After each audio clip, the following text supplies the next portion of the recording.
Station, this is Houston. Are you ready for the event? Yes, I'm ready for the event. Women's Day, this is Mission Control Houston. Please call station for a voice check. Station, this is Susan Spencer from Women's Day Magazine. How do you hear me? Susan, I have you loud and clear. How do you hear me? I hear you loud and clear. Hello, Dr. Whitson. Greetings from the Hearst Tower in New York City. I'm here with the staff of Women's Day, and we are absolutely thrilled to be spending this short amount of time with you. No, I'm thrilled to be talking with you guys, too. Fantastic. The first thing we're going to do is do a kind of a group activity here where we're going to show you how to create a dessert from ingredients that you have on the up on the International Space Station. Are you ready for this? I am ready. I think I have all the ingredients here. Great. The first thing we're going to ask you to do is take out cookies. And we're all doing this with you. Okay. All right, great. I hope you have your scissors because, you know, up here everything's packaged, so you have to, you know, previously cut up the, you know, cut the cookies out of the package. All right, the next thing we're going to ask you to do is take some peanut butter and spread it on the cookie. Can you do that?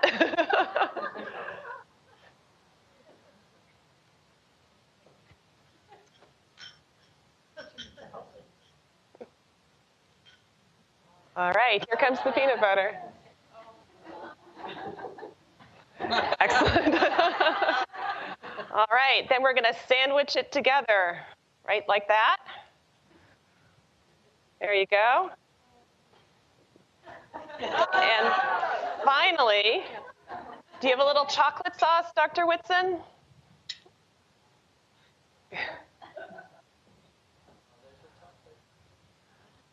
You're going to squeeze. And I have some chocolate pudding here. Okay, we're going to dip and you're going to squeeze. So here you go.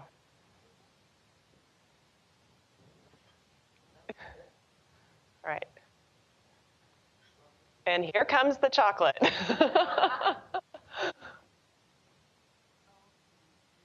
All right. And okay. And I don't know what time of day it is, but in my world, I eat cookies at 10 o'clock in the morning. So let's go.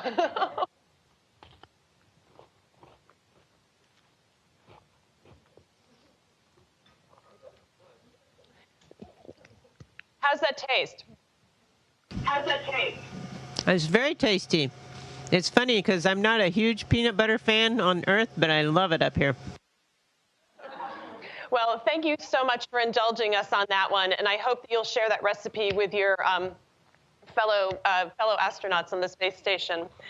So we're going to start with a question that's kind of flows a little bit from what we just did, and it really is basically just what is your favorite dessert, and are you going to eat it the moment you get off of the space station? Well, actually, my favorite dessert, first I'm going to answer my favorite dessert up here on Space Station. So our food folks do a great job of having a variety of different foods up here, but after a while you have to start getting kind of creative in order to make something interesting. So my favorite dessert up here is what I call space apple pie. And we, of course, don't have pie crust, but we have tortillas. And so I use a tortilla and our spiced apples. So I put the spiced apples in a tortilla, warm up the apples in the tortilla, make them warm. And then I add raisins to that, and that's space apple pie. How does that sound to you? That sounds pretty good. Do you have a microwave? How do you heat it up? Just curious. We have, it's basically just a convection oven, so by making contact, our food can come up either as these MRE type things, military rations in these foil pouches, and you just put them in the oven, and just by convection, the heating will warm them up. We have a lot of rehydratable foods. This is dehydrated shrimp cocktail. And so you just add hot water to that, and then I usually put it in the oven just to let it sit for a little while. Most of the rehydratable stuff tastes better if it sits in the oven for 10 minutes or so before you eat it. Great. Okay, I'm going to. But my favorite dessert on the ground, is probably something that my mom makes. It's she makes homemade vanilla ice cream, and we eat it with her homemade chocolate pound cake. It's lovely. Oh, that sounds fantastic. All right, I'm going to move on to a much more important question. So you have, from where you sit right now, a very unique perspective on the world. So how have your feelings about life on Earth or the people back down on Earth evolved from this perspective, now that you have this perspective? Well, it is a very unique perspective, being able to see the planet. We go around it once every 90 minutes, traveling at 17,500 miles an hour. The thing that is most striking to me is you get a sunrise and a sunset every 45 minutes. But as the sun rises, just before it rises and just before and just after it sets, you can very clearly see what they call the limb of the Earth, and it is where the atmosphere is. And it's just incredibly beautiful, but it looks so fragile and so small compared to our whole planet. And obviously it makes you think, well, we really need to take care of our planet and take care of our atmosphere so that we can maintain that. Right, indeed. So do you ever get claustrophobic on the International Space Station? No, I don't get claustrophobic. Maybe that's part of the criteria for selecting us, I think. But the station is much bigger than you would give it credit for being. This module that I am in is one of 15 different modules we have here connected together. The truss structure on the external surface that holds the solar arrays is the length of a football field, and each solar array wing, we have 8 wings, but each one of those is 239 feet long. So the structure is amazingly huge. And to think that we built this all from pieces that we put together traveling at 17,500 miles an hour really makes it an engineering achievement. So it's too big to get claustrophobic. Right, okay. So we have, as you can see in the background, have your colleague Jeanette Epps on the cover of our 80th anniversary issue, and she's going to be up on the ISS next year. So what advice do you have for Jeanette, being a newbie in space? Well, enjoy every minute of it. I think, I've tried to share with them all the less than pleasant secrets of how to live and work in space. But the most important part, I think, of being up here is really just being able to enjoy it. Everyone, especially on a first flight, comes up and thinks, I have to do this, I have to do this, I have to do this. And you really just need to take some time to appreciate what it is and this whole experience of being here. Fantastic. And then this was a audience question, which I actually love, about when you dream at night. So when you dream, are you in space or are you on Earth? It's kind of... Well, it's funny. I'm not a person that remembers a lot of dreams, and I do know that right before my flight, this last flight, I remembered having several dreams where I was flying, floating like I do here up here. But I haven't had very many dreams of being on Earth, but I had one the other night, and I was planting in my garden. So maybe you dream of the other. I'm not sure. But you weren't weightless in your garden. No? Well, I do like to grow things to eat, but we did get the opportunity to grow some vegetables up here while I was on board, and we got to eat those. We got to eat part of them. Part of them we saved for the science, and part of them we got to eat. Did they taste different? Well, they tasted pretty special because we hadn't had anything fresh. Everything we eat is pretty packaged, and so having something fresh is very special. and fresh apples when they get sent out, fresh oranges. They're all extremely tasty because it's fresh. Dr. Whitson, thank you so much for your time. We hope you enjoyed the dessert. I think everybody here did, but we really appreciate it. And when you come back to Earth, we'd love to host you here at the Hearst Tower and give you a real meal. Thank you. All right, thank you. You take care. Station, this is Houston ACR. That concludes the Women's Day portion of the event. Please stand by for a voice check from ABC this week.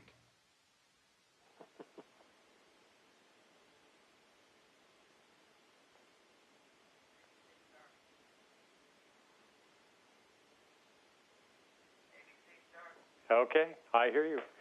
Station, this is David Curley, ABC This Week. How do you hear me? David, this is Peggy Whitson. I have you loud and clear. Well, it's a pleasure, Dr. Whitson, to talk to you again. It's been 4 months since we had a chance to chat, you and the station and us down here on Earth. What has changed in your life in 4 months? What has been different?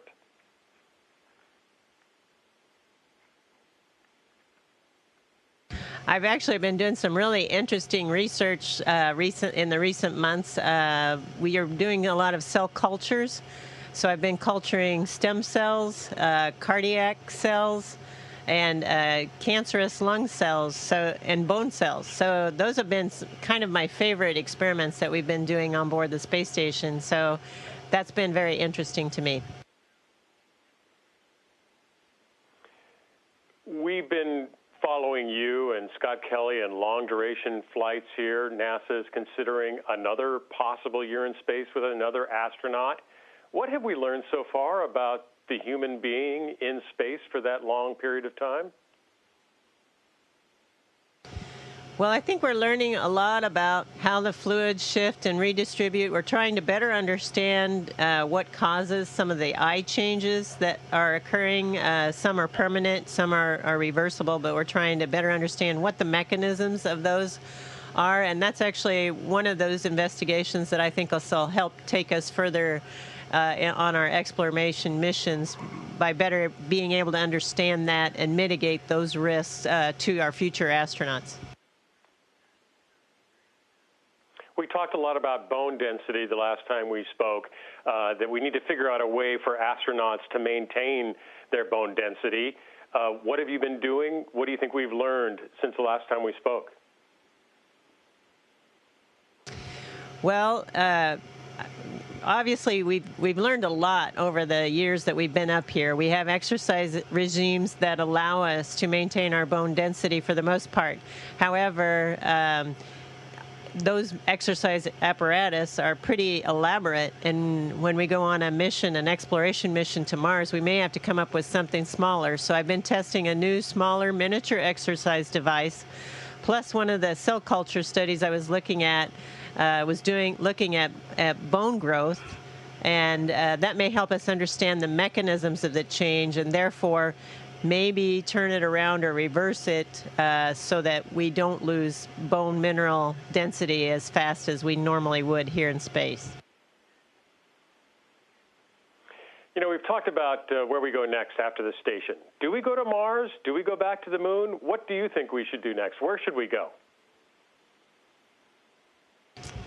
Well, I am a proponent of us doing further exploration. I want to make sure that when we do exploration, we don't just go and plant a flag. I want us to actually have a base on the moon, have a base on Mars, maybe have another orbital station in a Lagrange point that can be a base as we travel further out from our out into our solar system. So I think any exploration is good exploration. I think we need to plan on expanding our presence in our solar system and beyond. I've seen you inside the station. I've seen you working outside the station during a spacewalk. You've had 3 missions. This, of course, the long-duration one. It could be your last. What's been the highlight? What is the one thing that you have done so far in space that you will always remember? Well, it's really hard to beat a spacewalk, being in your own little spacecraft, your personal spacecraft that just is covering your body, and being outside in that environment is extremely special, and it's always going to be a highlight. And since I've had spacewalks on all of my missions, that is a part of those missions. My first two missions, other highlights really included a lot of the assembly process. I helped install some of that football field link truss that's outside that holds our solar array panels. I have helped install the cooling and power and data transfer from the forward end of the station back to the truss area. And so those have been highlights. Those are things I remember. I did internal and external things for that.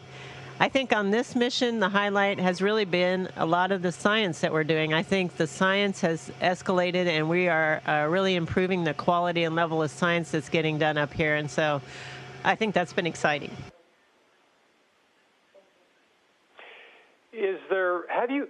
Have you had a down day? We haven't talked for 4 months. Has there been a day where you really missed Earth and you kind of wanted to come home?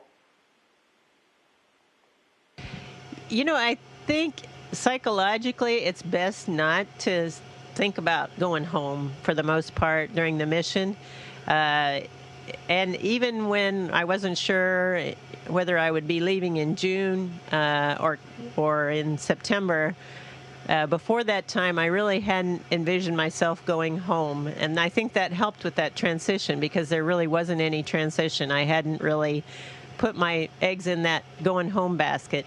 Now that I'm close to the end of the mission, theoretically within a couple of weeks of the end of the mission, I do think, people are sending me notes. What do you want to do about this thing after 2 days after landing, or this thing 4 days after landing? And it makes you think about being at home, and I think I've missed home more in the last week or so just because I'm being forced to think about it more. We're probably going to air Sunday morning. The total solar eclipse for much of America is going to happen on Monday. You don't get to see the whole thing. You get a lot of sunsets and sunrises, but what will you see? What are you looking for during the eclipse? Actually, because we're going around the planet once every 90 minutes, we'll pass over and have it in our view on 3 of those orbits. But it's not going to be really, it's not like we're flying through between we won't be in that umbra of the eclipse. It'll probably be about 1,500, 1,700 miles away. So it's going to be nearer the horizon view for us. We are planning on having cameras set up and video cameras set up, and I know there's NASA's sending out their WB-57s, and they're going to try and track it. So I think it's really exciting that it's happening over the U.S. and that so many people are going to get to see it. So we're going to try and join in with everyone down there. Okay, you told me 4 months ago you weren't very articulate about what it's like to be in space, the big picture, the big thoughts. You've had 4 months to think about it. Give me the big thoughts. Man, putting me on the spot here. I guess my big thoughts are that, we really need to continue exploration. I think it benefits all of us on the planet, not only with things that get fed back to our Earth and our society, but the enhancement of the technology that's required for us to take the next steps is always going to benefit us. And I think just philosophically, we're made to explore. Dr. Whitson, I'm being told to wrap it up. I had one more, but I'll ask you when you're back on the ground. Thank you very much for joining us, and what a wonderful mission. We look forward to seeing you back here on Earth. Okay, looking forward to seeing you too. You take care. Station, this is Houston ACR. That concludes the event. Thank you, Women's Day and ABC This Week. Station, we are now resuming operational audio communications.